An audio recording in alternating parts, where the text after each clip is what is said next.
Agatha கிறிஸ்டியின் பிறகு அங்கு ஒருவர் கூட இல்லை. அத்தியாயம் 2 பகுதி 2.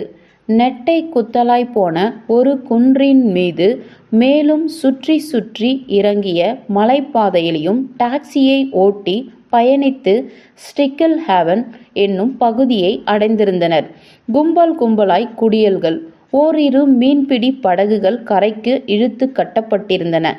அஸ்தமனமாகிக் கொண்டிருந்த சூரியனின் ஒளி கிரணங்களால் ஒளியிட்டப்பட்ட சிப்பாய் தீவின் தரிசனத்தை முதல் முறையாய் பார்த்தனர். தெற்கு திசை நோக்கி நேர்கோடாய் நீண்டிருந்தது தீவு.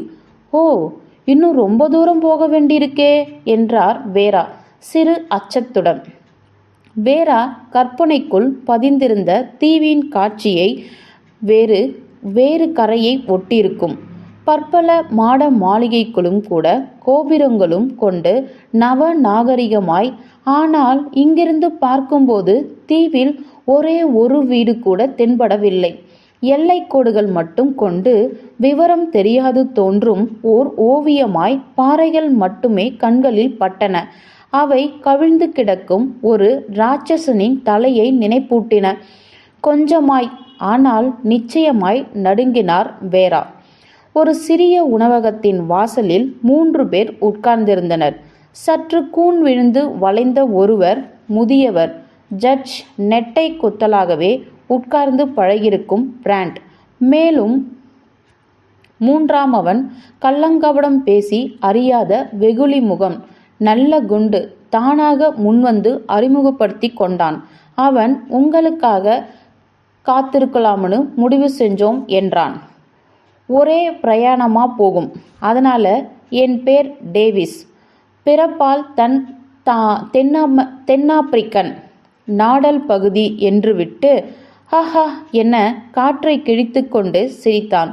சூது அற்ற சிரிப்பு அது. என்ன சிரிப்பு இது? ஜஸ்டிஸ் வார்க்ரேவ் அவனை வன்மம் மேலோங்க பார்த்தார். கோர்ட் கலையட்டும் என்று கோப நேரங்களில் நீதிமன்றத்தில் சொல்லும் சொல்லை போல இப்பொழுது சொல்லிவிடலாமா என்று கூட அவர் பதறினார். இந்த கூட்டத்தை விரும்புவதா, அப்படியே விட்டு தொலைத்து விடுவதா என்று எமிலி பிராண்டுக்கு பிடிபடவில்லை.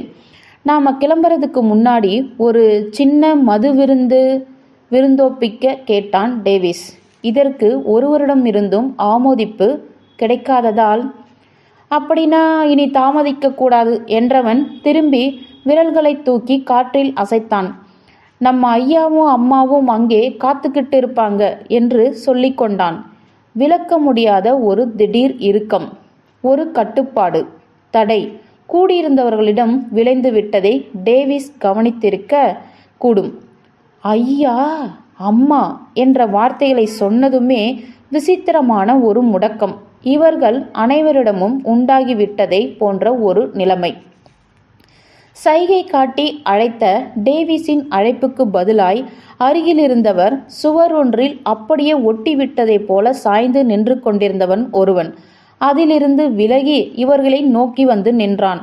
அவனுடைய அரக்கத்தனமான நடை உடை அவனை கடலுக்குள் போராடி வாழும் ஒருவனாய் தனித்து காட்டியது. தட்பவெப்பம் தாக்கி தாக்கி காய்த்து போன முகம், நிச்சயமற்ற பெரிய அலட்சிய கண்கள், பேசிய குரல் மட்டும் பணிந்து இருந்தது. தீவுக்குள் போக எல்லோரும் தயாரா என்றான் அவன். படகு காத்திருக்கிறது.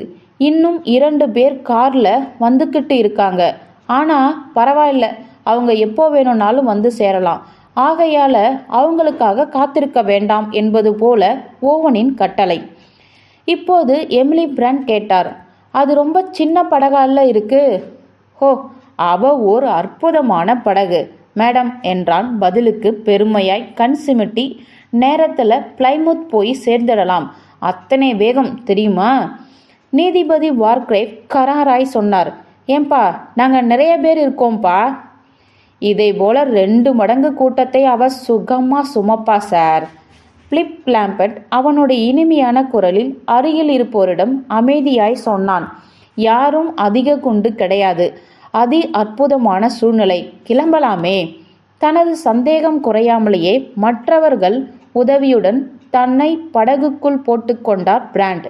அவரை மற்றவர்கள் பின்தொடர்ந்து படகுக்குள் நுழைந்தனர். இன்னும் கூட இவர்களுக்குள் பாராட்டும்படியான சிநேக மனப்பான்மை உருவாகவில்லை. ஒருவருக்கொருவர் மற்றவர் ஒரு புதிர் போலவே இருந்தனர். இத்தனைக்கும் மேல் படகு கிளம்பியிருக்க வேண்டும். கரையிலிருந்தவள் வளையத்தோடு கட்டப்பட்டிருந்த கயிற்றினை படகோட்டி கழற்றிவிட்டு படகுக்கு விடுதலை தர வேண்டியதுதான் பாக்கி. ஆனால் நிதானித்தான். உள்ளே கிராமத்திலிருந்து இப்பகுதிக்கு வழிந்த சாலையில் ஒரு கார் வந்து கொண்டிருந்தது. அந்த அழகான வடிவமைப்பு கொண்டிருந்த கார் ஈடு இணையற்ற சக்தி கொண்ட கார். காற்றை கிழித்து ஓசை உண்டாக்கியபடி இறங்கிக் கொண்டிருந்தது. அதன் ஓட்டத்தை தான் விரட்டியபடி அதில் ஓர் அதிரூப சுந்தரன் அமர்ந்திருந்தான். அவன் கேசம் காற்றில் பின்னுக்கு தள்ளப்பட்டு இன்னொரு கடலலையாய் படபடத்து பிரமிக்க வைத்தது. ஆரஞ்சு நிற மாலை சூரிய ஒளியில் அவன் ஓர் இளைஞனாய் தோன்றவில்லை, இளைய கடவுளாய் தோன்றினான். வானம் விட்டு இறங்கி வந்து விட்ட காதல் கடவுளாய் தோன்றினான். Love god. காரின் ஹார்னனை அவன் அமுக்க அதிலிருந்து வழிந்த கர்ஜனை ஒலி கரை பாறைகளில் மோதி மோதி எதிரொலித்தது. இது ஓர் அற்புத கணம். அழியக்கூடிய பொருளையும் தாண்டி அழியா அழகாய் அதிலிருந்த ஆண்டனி மார்ச்சன் தோன்றினான். பிறகு இங்கிருக்கும் பலரும் பலமுறை நடந்து முடிந்த இந்த சில நிமிட காட்சியை எண்ணி எண்ணி அசை போட்டிருக்கின்றனர்.